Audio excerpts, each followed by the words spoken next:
Yes beta. So we have completed the zygote, fertilization, fetus, ये सब complete हमारे हो गए थे, and we have also completed the female reproductive system, the male reproductive system. Now the topic is in vitro fertilization. In vitro fertilization, it means IVF. IVF, in vitro fertilization. So ये इन vitro fertilisation क्या होता है बेटा? देखिए, सबसे पहले हम लोगों को पता है कि जो भी फर्टिलाइजेशन होती है वो कहाँ पर शुरू होती है? एग्स जो होते हैं वो ओवरीज में। देखिए बेटा,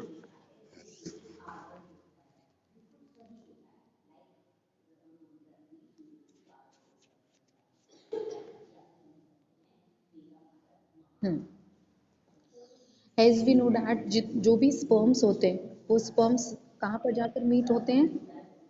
देखिए बेटा, जो स्पर्म्स होते हैं वो मीट होते हैं, वो मीट कहाँ पर होते हैं? ओवरी से एग रिलीज होता है और फिर यहीं पर स्पर्म आकर के इस ओविडक्ट के अंदर, ओविडक्ट में क्या होते हैं? ओविडक्ट में आकर के स्पर्म आते हैं और ये एग से जाकर के फ्यूज हो जाते हैं। लेकिन कुछ कुछ वुमेन्स के ये जो ओविडक्ट है, यानी कि ये जो फेलोपियन ट्यूब है, ये ब्लॉक होती हैं। ठीक है, तो ब्लॉक होती है जिसकी वजह से क्या होता है? स्पर्म यहाँ से इसके साथ नहीं आ सकते, ये यहीं तक रह जाते हैं, ये आगे नहीं बढ़ पाते, क्योंकि उनकी जो ओविडक्ट होती है कुछ वुमेन्स की ब्लॉक होती है, किसी कारणवश वो ब्लॉक होती है। तो जब स्पर्म, एग तो फॉर्मेशन उनका ओवरीज में हो रहा है, बट क्या है, वो एग स्पर्म के साथ फ्यूज नहीं हो पा रहा है, क्योंकि स्पर्म आगे नहीं आ पाएंगे, क्योंकि यहाँ पर ओविडक्ट क्या है, वो हो जाएगी, ब्लॉक हो गई है, तो स्पर्म नहीं आ पाएंगे। तो उस केस में होता है हमारा आईवीएफ, यानी कि इन विट्रो फर्टिलाइजेशन।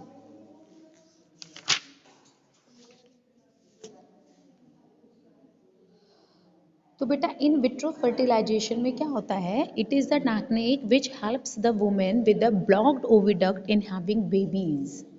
तो ये उसी के लिए ये इन विट्रो फर्टिलाइजेशन किया जाता है। अब इन विट्रो फर्टिलाइजेशन किस तरह से करते हैं, क्यों, किस तरह से? सबसे पहले हमें ये तो पता है कि देखिए, कोई प्रॉब्लम उनकी तो केवल फेलोपियन ट्यूब ब्लॉक होती है, लेकिन एग तो रिलीज करती है ना, ओवरीज एग तो रिलीज करती हैं, बट स्पर्म नहीं आ पाते, जिसकी वजह से फ्यूजन नहीं हो पाता। अब फ्यूजन नहीं हो पाता तो हम क्या करते हैं, उन लोगों को सजेस्ट देते हैं, एक टेक्निक सजेस्ट हुई है, वो है इन विट्रो फर्टिलाइजेशन, यानी कि आईवीएफ। इसमें क्या होता है, एग को निकाल दिया जाता है ओवरी में से ऑफ वुमेन बाय लेप्रोस्कोपी के जरिए। इस ऑपरेशन में क्या करा जाता है, एक छोटा सा कट लगाया जाता है, कट लगाया जाता है अब वुमेन के एब्डोमेन में, और एक ऑप्टिकल फाइबर ट्यूब उसमें क्या इंसर्ट करी जाती है, जिससे की वजह से सारा का सारा ओवरीज जिससे आराम से देख सके डॉक्टर, तो एक ट्यूब फिक्स करी जाती है। अब वो ट्यूब को देखते हैं, है ना, ट्यूब को देखने से उनको पता चल जाता है कि ओवरीज में कब एग रिलीज किया, ठीक है ना, और किस हिसाब से उनके एग रिलीज हुआ है, and take out the tiny eggs, और फिर वो उसी वक्त ही वो छोटे छोटे जो एग्स होते हैं वो ले लेते हैं। द वुमेन के, और जो वुमेन के जो हस्बैंड होते हैं उनके स्पर्म को कलेक्ट किया जाता है, ठीक है बेटा। उधर आग को कलेक्ट कर लिया डॉक्टर्स ने, उधर स्पर्म्स को कलेक्ट कर लिया। ये जो होता है फर्टिलाइजेशन, ये क्या हो रहा है, आउटसाइड द बॉडी हो रहा है फिलहाल। उधर से एग रिलीज, जो वुमेन ने एग रिलीज किए वो कलेक्ट कर लिए डॉक्टर ने, उधर जो हस्बैंड ने एग रिलीज किए, मीन्स मेल ने एग रिलीज किए, वो स्पर्म्स को कलेक्ट कर लिया। उसके बाद उन दोनों को एक ग्लास ट्यूब के अंदर, यानी कि एक टेस्ट ट्यूब के अंदर उन दोनों को क्या करा दिया, फ्यूजन करा दिया। हाँ, फ्यूजन करा दिया, और जब एक वीक तक वहाँ पर वो डेवलप हुए, वो एम्ब्रियो में कन्वर्ट हुए, मतलब उनका फ्यूजन हो गया, थोड़े से एम्ब्रियो में कन्वर्ट हो गए। उसके बाद एक हफ्ते बाद कम से कम ये किसका मौका लगता है, अबाउट 1 वीक।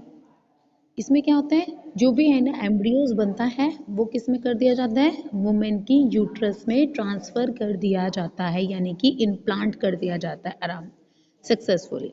और फिर उसके बाद भाई प्रेगनेंसी, जो वुमेन है वो प्रेग्नेंट हो जाती है, और वो 9 मंथ्स के लिए प्रेग्नेंट रहती है, उसके बाद एक बेबी डेवलप हो जाता है, ठीक है बेटा। बस उसमें प्रॉब्लम क्या थी कि काम तो कर रहे थे, यूट्रस उसकी काम तो कर रही थी, बट क्या है, फेलोपियन ट्यूब्स ब्लॉक थी, जिसकी वजह से स्पर्म्स जो हैं वो ओवरीज तक नहीं जा पा रहे थे। ओविडक्ट जो थी वो वहाँ पर ब्लॉक थी, इसकी वजह से स्पर्म मीट नहीं कर पा रहे थे एग से, तो इसीलिए उन्होंने बॉडी के बाहर उनका फ्यूजन कराया टेस्ट ट्यूब के अंदर, और फ्यूजन करा करके जब वो फ्यूजन होने के बाद 1 वीक आफ्टर 1 वीक वो उन्होंने फिर से इंसर्ट कर दिया उसमें वुमेन के यूट्रस में। Clear students, how the fertilisation in vitro fertilisation caring. अब इसी को हम टेस्ट ट्यूब बेबी भी बोलते हैं, टेस्ट ट्यूब बेबी। अब नेक्स्ट टॉपिक है हमारा viviparous animals and oviparous animals. अब वाइविपेरस एनिमल्स किसे कहते हैं?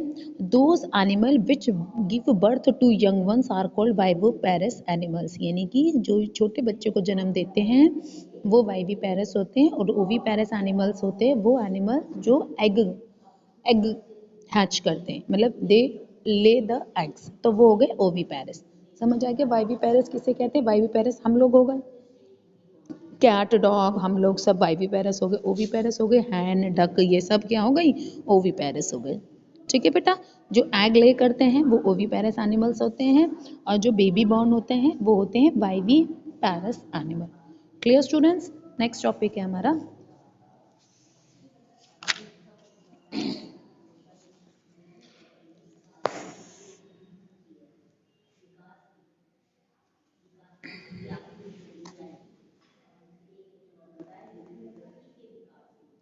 our next topic है the case of hen, the case of hen। अब in case of hen, internal fertilization takes place in hen also, but a hen does not give birth to the chicks, it give birth to, it lay eggs, eggs को जन्म देती है ना। अब इसमें क्या होता है, फर्टिलाइजेशन बॉडी के अंदर ही होती है, जो फर्टिलाइज एग है वो डिवाइड होता जाता है repeatedly to form an embryo which travel down the oviduct, जो कि एम्ब्रियो तो फॉर्म हो जाता है और वो कहाँ चला जाता है? ओविडक्ट में। अब अभी ओविडक्ट में जाने के बाद उसमें बहुत सारी layers आ जाती है, many protective layers are formed around the embryo and the hard shell that we see in a hen's egg is the outermost protective layer।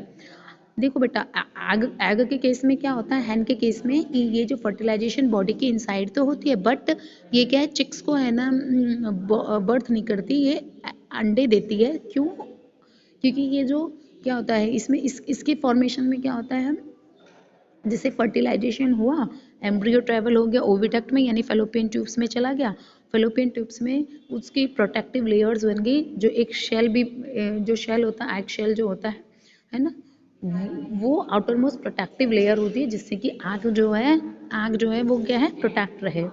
उसके बाद क्या होता है फिर, इसीलिए जो हैन है finally it lay eggs and the that is the hen eggs come out of its body।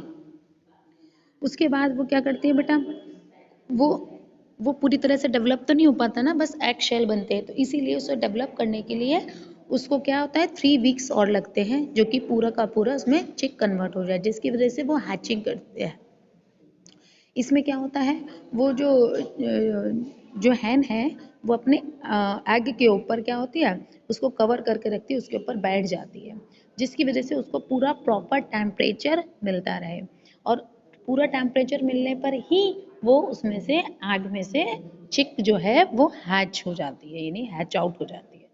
The चिक is hatch from the egg. Clear बेटा?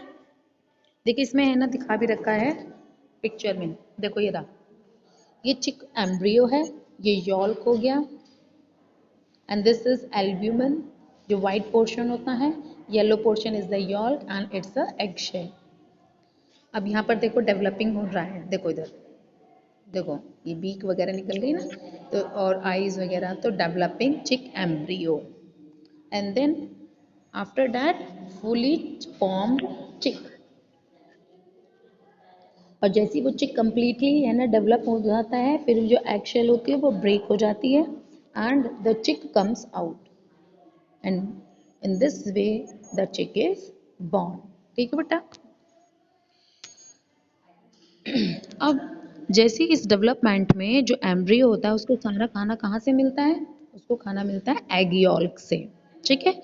और एल्ब्यूमिन क्या काम करता है, एम्ब्रियो को डैमेज होने से प्रोटेक्ट करता है। ध्यान रखना, एल्ब्यूमिन जो वाइट पोर्शन होता है वो एग को, एग का क्या करता है, प्रोटेक्शन करता है। और जो यॉल्क है, एग यॉल्क है, वो क्या करता है, वो एम्ब्रियो को न्यूट्रिएंट्स प्रोवाइड करता है, मीन्स फूड प्रोवाइड करता है, ठीक है। अब नेक्स्ट है हमारा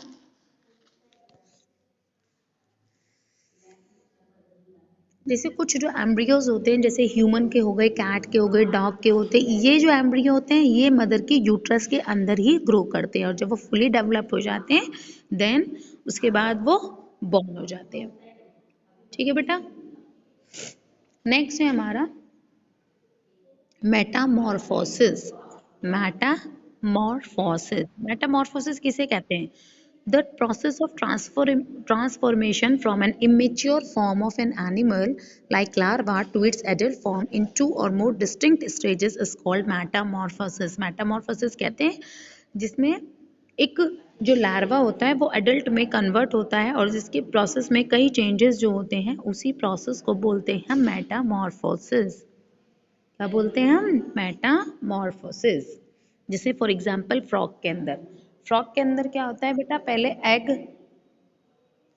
egg hatching, then tadpole, tadpole को हम लार्वा भी बोल सकते हैं, फिर उसके अंदर मेटामॉर्फोसिस हुआ और वो एडल्ट में कन्वर्ट हो गया। मतलब एक पूरी तरह से ये चेंज हो गया किसमें, एडल्ट में। और देखिए इसकी टेल थी, अब टेल गायब हो जाती है, टेडपोल की टेल होती है यहाँ पे क्या है, गायब हो जाती है। तो ये मेटामॉर्फोसिस किस में हो रहा है, the change tadpole into the frog, ठीक है बेटा।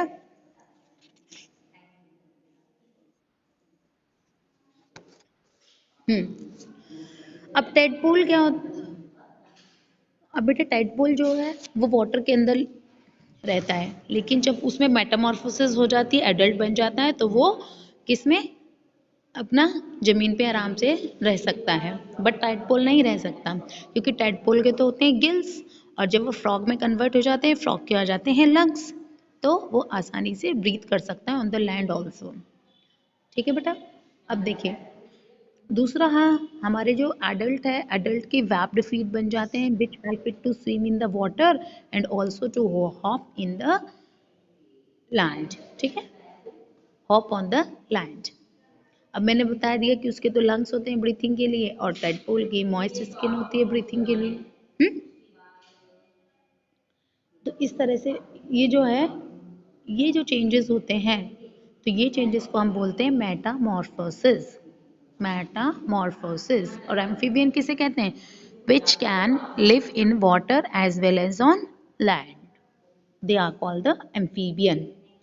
नेक्स्ट है मेटामॉर्फोसिस इन सिल्क मॉथ। भाई इसमें भी चेंजेस हो रहे हैं, सबसे पहले इस तरह से था, फिर कैटरपिलर बना, कैटरपिलर से फिर प्यूपा, एंड प्यूपा से फिर एडल्ट, ठीक है बेटा। अब इसमें क्या होता है देखो, the changes from caterpillar to a silk moth is an example of metamorphosis. इसमें भी क्या हो रहा है, चेंजेस हो रहे हैं, तो ये भी क्या एग्जाम्पल हुआ मेटामॉर्फोसिस का। But humans do not undergo Metamorphosis. जितने भी ह्यूमंस हैं या जो एनिमल्स हैं, हायर एनिमल्स हैं, वो क्या हैं, they do not undergo metamorphosis during their life cycle. Next है हमारा asexual reproduction in animal. अब ए सेक्शुअल रिप्रोडक्शन किसे कहते हैं, asexual reproduction is the production of new organism from a single parent without the involvement of gametes, means sex cell जिसके अंदर use नहीं होते, केवल एक ही पेरेंट इन्वॉल्व होता है जिस रिप्रोडक्शन में, उसे बोलते हैं हम ए सेक्शुअल रिप्रोडक्शन। एग्जाम्पल है बाइनरी फिशन, बर्डिंग।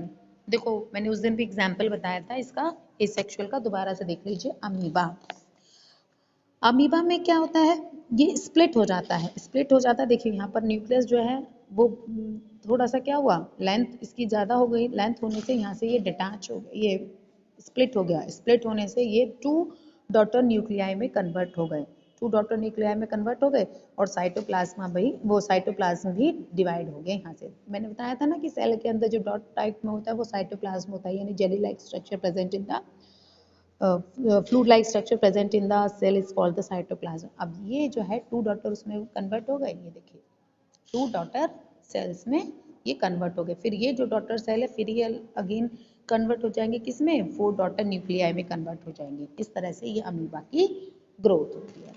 समझ आ गया बेटा? आगे है कि हाँ, ये जो टाइप है ये है एसेक्सुअल रिप्रोडक्शन, क्योंकि इसके अंदर क्या हो रहा है, एक ही पेरेंट इन्वॉल्व हो रहा है, इसी से ही टू बन रहे हैं, एक ही पेरेंट से। फिर ये जो टू डॉटर न्यूक्लियाई होंगे इससे बन जाएंगे 4 डॉटर न्यूक्लियाई। ठीक है बेटा? नेक्स्ट है हमारा टॉपिक बडिंग। बडिंग क्या है? बडिंग का भी मैंने उस दिन समझाया था। इसमें क्या होता है,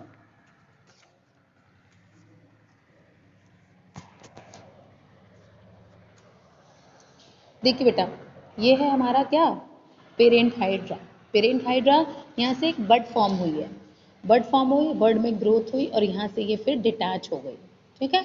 ये डिटैच होकर के यहाँ से ये दूसरी, यहाँ से ही अब ये दूसरी उसमें ग्रो हो जाएंगी, न्यू हाइड्रा सेपरेट हो जाएगी। ये क्या, एक मल्टी सेलुलर एनिमल है, multi cellular animal. Hydra reproduce by the process of budding. यहाँ से ये इस तरह से सेपरेट हो जाएगी, it get detach from the parent plant and there is a development in this new hydra. Clear बेटा? नेक्स्ट देखिए क्लोनिंग। क्लोनिंग किसे कहते हैं? Cloning is the production of an exact copy of an animal by means of asexual reproduction। यानी cloning कहते हैं कि बिल्कुल सेम एग्जैक्ट कॉपी निकल कर आ जाए, हाँ, bye means of asexual reproduction. मतलब होना भी एक एसेक्सुअल रिप्रोडक्शन होना चाहिए और है ना बिल्कुल आइडेंटिकल, एक बिल्कुल genetically identical to its parent is called a clone. और एक ये जो डॉली है ये था first clone, the clone sheep Dolly. ठीक है? A clone is an exact copy of its parents. अपनी पेरेंट्स की बिल्कुल एग्जैक्ट कॉपी होती है और इसे भी क्या है, एसेक्सुअल रिप्रोडक्शन के थ्रू होता है। तो सबसे पहले the cloning of a large animal was successfully done for the first time by Ian Wilmut and his colleagues at the Roslin Institute of Edinburgh in Scotland में। और नाम क्या था उसका, सबसे पहले क्लोनशिप का नाम था डॉली। ठीक है बेटा? डॉली। एंड 5 जुलाई 1996 में ये बॉर्न हुई थी। यही फर्स्ट एनिमल है जो क्लोन हुआ था। और ये होता किस तरह से, the cloning in animals is done by the transfer of nucleus of a cell. ध्यान रखना, ट्रांसफर ऑफ अ न्यूक्लियस, यानी कि इसका न्यूक्लियस जो है सेल का वो ट्रांसफर किया जाता है। देखो सबसे पहले क्या होता है, the nucleus of normal body cell of the animal transfer to an empty egg shell. एक जो नॉर्मल बॉडी का जो सेल है उसका जो न्यूक्लियस है वो निकाल करके किसी एम्प्टी एग शेल के अंदर डाला जाता है। फिर वो जो एम्प्टी एग शेल है वो वो क्या होता है, वो डेवलप होता रहता है। तो इसीलिए न्यूक्लियस न्यूक्लियस के अंदर ही तो क्रोमेटिन मटेरियल होता है, क्रोमेटिन मटेरियल ही तो जेनेटिक जीन्स जो है वो ट्रांसफर करते हैं, जो करेक्टरिस्टिक्स से ट्रांसफर करते हैं from parent to the their offsprings. तो ऐसे ही उसका न्यूक्लियस निकाल करके एक एम्प्टी एगशेल के अंदर डाला तो वो क्या है, एक एग्जैक्ट कॉपी बन गई। इसके अंदर कोई भी टू पेरेंट्स तो इन्वॉल्व हुए नहीं, वन पेरेंट से ही ऐसा हो गया। तो ये क्या हो गया, एसेक्सुअल रिप्रोडक्शन। ठीक है? नेक्स्ट है हमारा क्लोनिंग ऑफ डॉली शिप की कैसे कैसे करी थी। देखिए इसमें दिखा रखा है।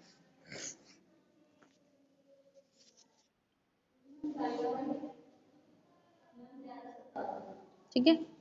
देखिए ये है फीमेल फिन डॉर्सेट शिप, ये है फीमेल स्कॉटिश ब्लैकफेस शिप।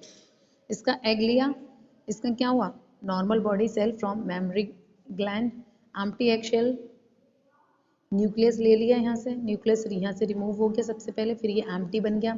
भाई ये जो था इस वाली शिप का न्यूक्लियस लिया, वो सॉरी सेल लिया, सेल का न्यूक्लियस हटा दिया, ये खाली बन गया। अब इसका जो न्यूक्लियस है वो इसमें डाला गया और इससे क्या बन गया, न्यू एग शेल। ध्यान रखना क्या क्या बताया मैंने। देखो बेटा ये क्या है, ये इसका सेल है, ये इसका सेल है, इसका सेल को रिमूव कर दिएगा, ये खाली बन गया। अब ये खाली, ये वाला जो सेल है वो, ये जो न्यूक्लियस है इधर वाला जो न्यूक्लियस है वो इसमें डाल दिया गया।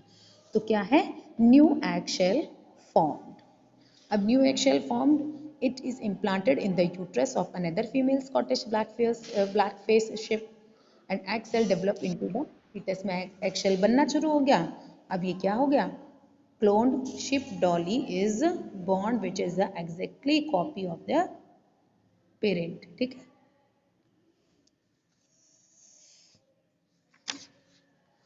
अब एडवांटेज ऑफ क्लोनिंग के क्या एडवांटेज, आखिर क्यों क्लोनिंग की जाती है। ठीक है, इसकी वजह से क्या होता है, एग्जैक्टली आइडेंटिकल कॉपी अगर हम चाहते हैं तो वो बन जाती है, जिसकी करेक्टरिस्टिक्स चाहते हैं वही वही बन जाती है। अगर हमें चाहिए कि हाई यील्ड मिल्क हो और वुल भी देता हो, क्योंकि ऐसे नहीं है कि दोनों करेक्टरिस्टिक्स या दो तीन करेक्टरिस्टिक्स जो अच्छी अच्छी करेक्टरिस्टिक्स हैं वो एक में ही हो, ऐसा तो नहीं, क्योंकि कोई परफेक्ट नहीं होता। कोई भैंस ज़्यादा दूध देती है, हाँ, तो कोई नहीं देती। कोई कोई जो है ना चिकन है उसके अंदर मांस ज़्यादा निकलता है, यानी कि हमारे को मीट वगैरह ज़्यादा प्रोवाइड होता है, तो कोई अंडे ज़्यादा देती है। तो हमने क्लोनिंग करके ऐसा बना लिया कि वो अंडे भी दे और मीट भी ज़्यादा प्रोवाइड करे। तो इस तरह से ही हमारे को क्या है, क्लोनिंग का ये फ़ायदा होता है कि हमको मान लीजिए एक हमने शीप का निर्माण करा जो हाई हाई मिल्क भी दे और गुड क्वालिटी ऑफ वुल भी दे, दोनों को काम में हो गया ना। तो क्या है, जो हम करेक्टर्स चाहते हैं, हाँ, जो फेवरेबल करेक्टरिस्टिक्स हैं वो उसके अंदर हमको प्रोवाइड हो जाते हैं। ठीक है, इस तरह से ये क्लोनिंग हमारे लिए फ़ायदा होती है। इसमें क्या कर रहा होता है, जो हाई यील्ड जो मिल्क देते हैं उसकी एग्जैक्टली क्या होता है, उसका क्लोनिंग कर दिया जाता है और किस में डाल दिया जाता है, जो अच्छी क्वालिटी की वुल, तो दोनों का मिक्स हो गया। तो दोनों का मिक्स होने से जो ऑफ स्प्रिंग्स हुए उनके अंदर दोनों करेक्टरिस्टिक्स हुई। समझ आ गया कि क्या है क्लोनिंग का बेटा। ओके, तो students your chapter is completed, clear, आपका ये चैप्टर कंप्लीट हो गया। If you have any doubt then you can ask me. अच्छा, अब ये बताइए कि name the asexual method of reproduction in hydra. Hydra में जो एसेक्सुअल मेथड होता है उसे क्या कहते हैं, जल्दी बोलो। Budding, very good, budding. और अमीबा में, नहीं अमीबा में binary fission, very good. Name the parentship of which, अच्छा सुनो, हाँ, an animal which is an exact copy of its parents, what name is given?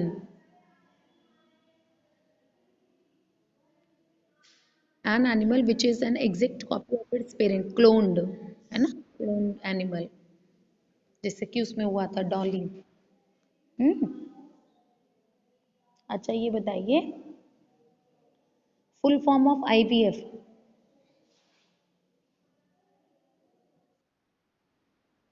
Very good, in vitro fertilisation. अच्छा ये true और false बताइए, amoeba reproduce by budding. Amoeba reproduce, false, फिर किससे होती है अमीबा रिप्रोडक्शन? बाइनरी फिशन से। ठीक है बेटा, बाइनरी, हाँ, समझ आ गया। और तो कुछ प्रॉब्लम नहीं है बेटा इस चैप्टर के अंदर, कोई भी टॉपिक नहीं समझ आ रहा तो एनीवन कैन आस्क।